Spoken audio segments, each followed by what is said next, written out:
Hello guys, welcome you guys to my YouTube channel again.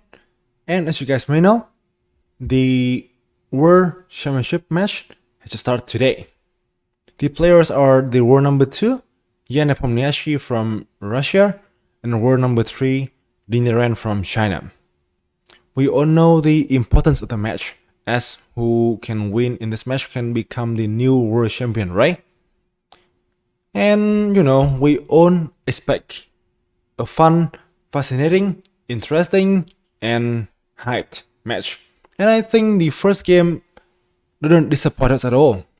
Although the result is a draw, but it is not just a boring draw, but there are plenty of fun things and there are plenty of good moments to talk about. So here I will try my best to cover the first game of the match and also telling you guys about my ideas and my thinking process. So let's go. In the game here, so Nepomniachtchi play e4, which can be expected since he is somewhat an e4 player. Okay, Ding here, so he reacted with e5, right? Once again, expected. To be honest, I did hope that he can play like the Sicilian or something else, but probably it's not. He is the one who is always known to play e5 against e4, so I expect him to play something else to avoid being prepped. But he still plays the same thing, which I hope that he just, be confident with his skills. So, it's the game. Knight 3, h6, should be 5, a6, bishop a4, knight 6. We got a real pass here, which can greatly be appreciated. Be expected actually. Castles, bishop e7. This is a close variation here. Nowadays, black can play various things like b5, knight 4, c5 here, d6. But this one will always remain the safest options. So, here, there are many things one can do. Rook e1, and then the game can be lit into the marshal, d3, queen e2, even d4. Win the game, so Nepomniachtchi obviously has prepared something for the match. He tried a relatively rare line. Bishop d6 here, take here, and rook e1, which is very rare. Here the main line is d3, and then knight d7, and then knight d2, and gonna c4, which I will say is a fairly common line in the high level players. But here in this game, so Nepomniachtchi went for rook e1, which I think had another ideas. He may want to play d4 right away, just not to play d3 with the tempo, right? And trying to go for some center ideas. This one got Ding into some slight surprise. I think Ding got surprised right away from this moment. Here, so it is so rare, and the main line now is 97. The engine may suggest 97 here, yeah, I think it's what the engine suggests. Even here is fine as well. Queen is fine too. But as somebody who wants to play something safe, something that, I think can maybe not so scary for, the importance of this match, he tried 97. d4, takes. Queen d4, taking the pawn g7. So, castles. Bishop f4, knight c5, and queen e3. So, after 11 moves, I'm pretty sure Nepomniachtchi still has 1 hour and 57 minutes on the clock, while Ding here already got around 1 hour and 35 minutes or something like that. I forget to tell you guys about the format of the game. So both players got 2 hours for the first 40 moves, and after 40 moves, they get another 1 hour for the next 20 moves. And after move 60, the players starting to have increment of 30 seconds per move, and I think 30 minutes more as well. So here, obviously, Nepom is still unprepped, and Ding start spending some time of his clock. So here, the main engine recommendation I believe is knight to e6. So bishop g3 here is what I still remembered. Let's say bishop g3 here and rook e8. That's what the engine thing is equal, but I don't know, I'm just not a fan of this. I feel like, it looks a bit passive for black, right? After like knight bd2 here and rook d1, white can be able to get the d file with some good play. Although black had a bishop here, it's not that easy for him here to find a way to develop his two bishops, especially this one. And I don't see any real good diagonal for the bishops. So in the game, Ding chose another option, set the bishop g4 here, which is understandable. He wants to get bishop out to here first before get the knight to this wonderful squares. Knight d4, queen d7. This one connect the rook here and allow him to stop this knight f5 probably. And here, I believe this is the first moment in the match when Nepomniachtchi starts thinking.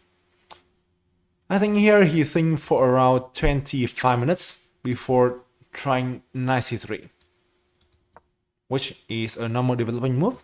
But as the players are getting out of book here, it is reasonable that they start spending time to know what's going on and to kind of, thinking about the plan to do next, right?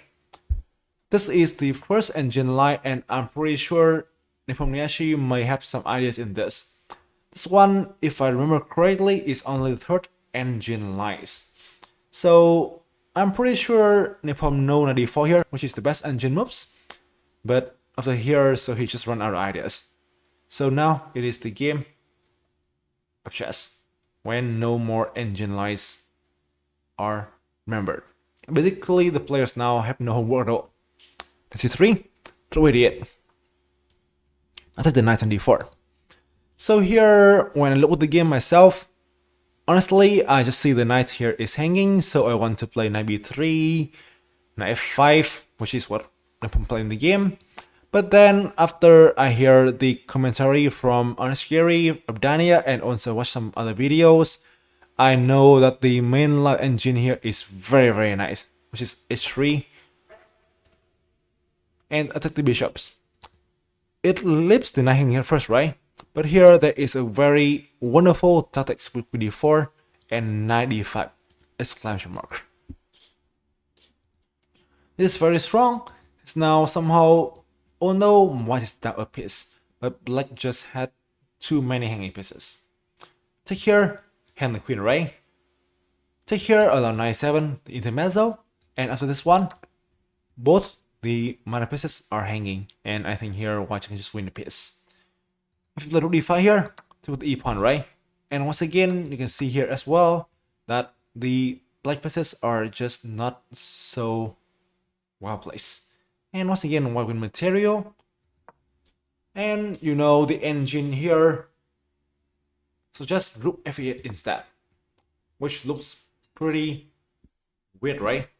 Instead of defending the bishop on g4, let's simply develop the rook on f8, which seems really unrelated.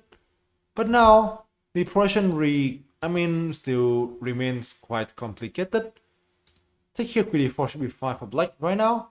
Knight d5 doesn't work anymore, right? But I think after knight b3, white can still be slightly better.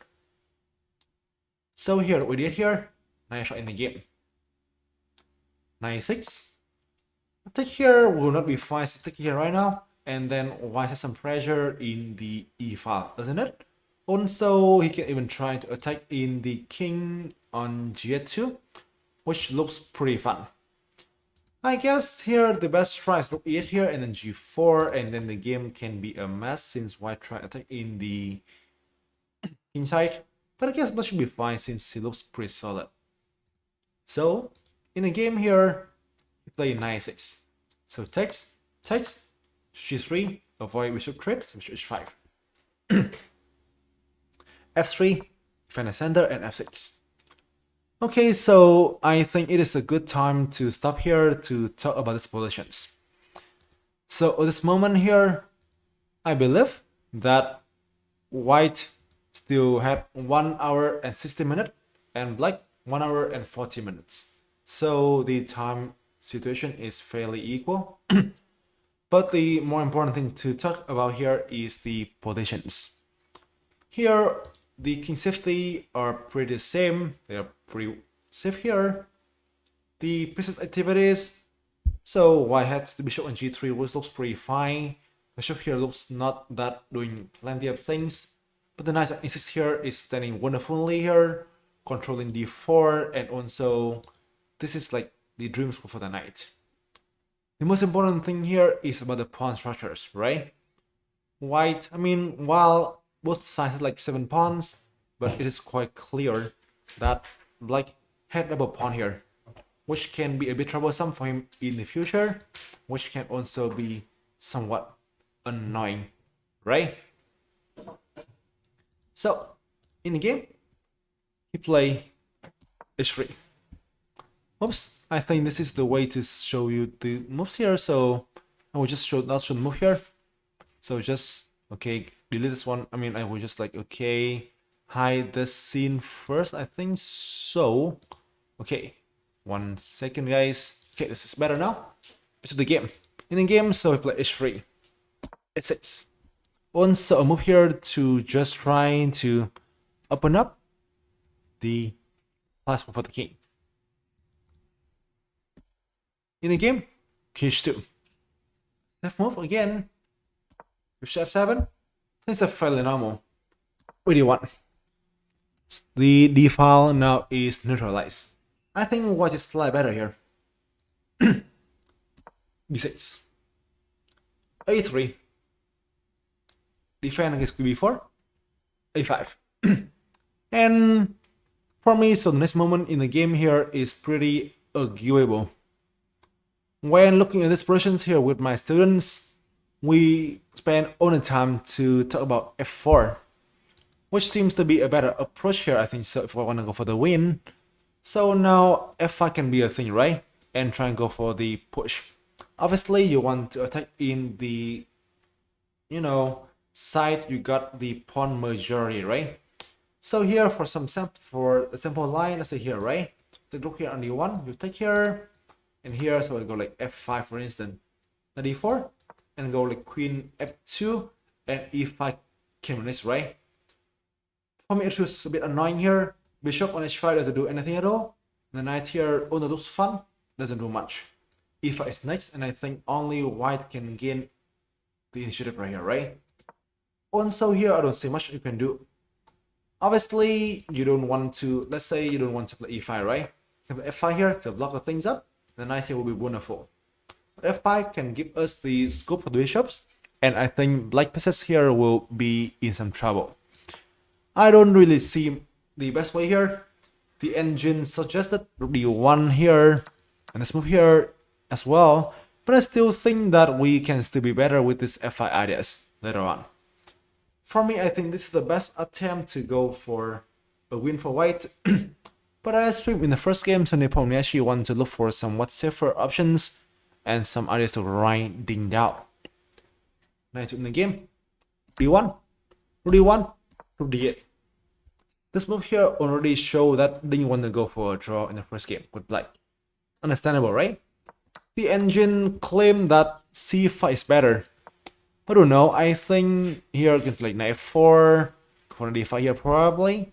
I believe this should still be slightly better for white. You want to go for some knight maneuver, take here alone here, and then this pawn can be real vertices, right? Some pawn in the dark squares, which obviously can be attacked by the bishops. Any game play here, which is understandable.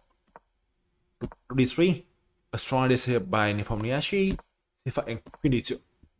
Now he managed to double up in the d file, and I think now the d file can be fully controlled by white, isn't it?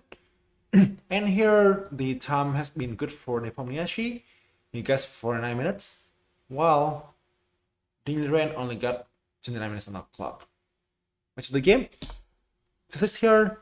Make sure the pawn is safe, but this one here, just make the square become quite weak, and I think it's not that easy anymore. In the game, takes, queen f4. Now these witnesses start to tell, right? And this starts looking very annoying. So let's say for instance like here, right? Queen c7, and this now become increasingly annoying for him. Here and here, and the pawn start to fall, isn't it? In the game, so Ding reacted accurately by b5. In b8, the queen in bed right now. It is obviously that only white can play for the win. Q7, bishop d6 here, attack the pawn. The engine here suggested bishop c7 here, win the pawn right away. But I don't know, I feel like black can go for some activities. So for me, it is not easy here. You go for this one instead, queen d7. Once again, take here, allow queen d2. Queen d2. And you know, let's say knight g3, right? You can go for this move. And I think now he's out of trouble. So here, although the engine think that white is better, I think the way to win here is not so clear at all. You know, as you know, so the opposite color bishop endgame should be a draw, right? So here, black obviously wants to go for some trades.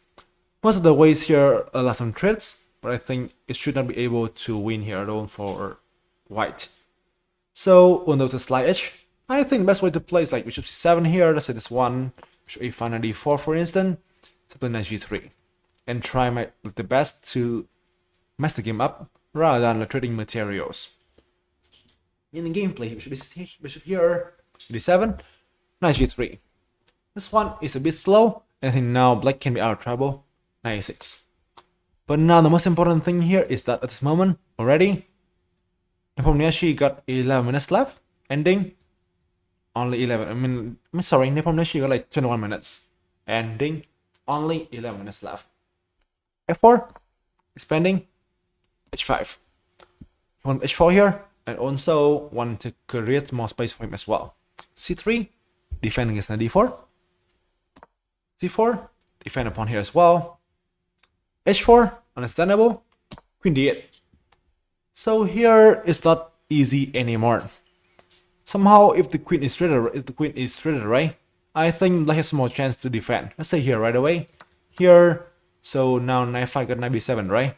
And now if if white allowed the knight to c5 d3 here, black is very fine. But this one right away can allow this one, and I think black is also fine too. So in the game, Nepomniachtchi play this one, trying to maximize the difficulties for black, who's in time trouble. Play here will be very dangerous to queen f7, and now knight 4 is losing right away to knight 5, isn't it? Which is decisive instantly. Queen f4, dropping the knight here, right? And now it's hard to defend against this, and this looks very annoying. But then Ding, in time scramble, play perfectly. Bishop e8 / mark. The only good defensive move. Bishop g8 here is bad due to, let's say queen here right away win a pawn, right? Bishop g6 here is also bad due to here as well. So here, defend the pawn on 6 and h5 and still put pressure on him. f5 in the game, h7. But here should also be a draw here since it's not easy for white to penetrate into the black's camp. In the game, I think Nepomniachtchi went for the best option here to go for some activities. Queen b8, queen here again, takes, here, knight d4, prevent black from playing knight a6. But sadly now, even the best attempt here is like, a4, still should be a draw after knight b7, bishop a3, and then go like maybe bishop d7 here still. And I think this should be a good fortress. So in the game, you're trying to d4 instead. After knight b7 here, it is a draw. e5, in g8 here, and it's 1. And it should be a draw already from here. Black successfully created a fortress, and somehow there's no way white can try and get in the game. So Nepomniachtchi plays some more moves. This one, c5 here, get activities, a5, f7, defend against e6. Now d3 will be a bit hasty due to here, and then I think this is white who can win the game right away, right? f7 here, defend a pawn push, f4, d3, e6. Only chance. here, so the only trick here relies on the fact that here is losing right away to this fork, right? Just pretty funny, but no way Ding will fall for that. Should d7 here in the game, d4, d2, kf3, knight d3, and you can see right here, so there's no way to make progress. King e4 can be a thing to play, but then on knight b3, I think they should steer into a completely draw position, isn't it? And no way to make progress. After king e3, the players agree to a draw. So, in the first game, I can only say that Ding, in fact, need to suffer a little bit, right? Somehow, I believe that Nepomniachtchi got some good prep, and he forced Ding to be in trouble a little bit. There are some moments when Nepomniachtchi can have some good initiatives. He can try to force Ding to, in some passivity. He can try to basically, have some good initiatives. But, I think writing there is not that easy, and I need to find something very accurate. Plus, I think plus 0.8 is like the best thing I have in the game, but I think that is still a considerable initiatives. Certainly not enough. So, the first game is finished. It's a draw.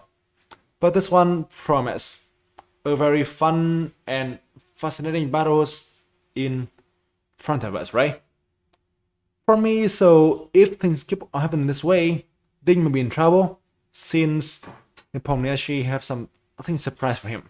But I hope that Ding can, have some prep as well, and will make the game become much more fun.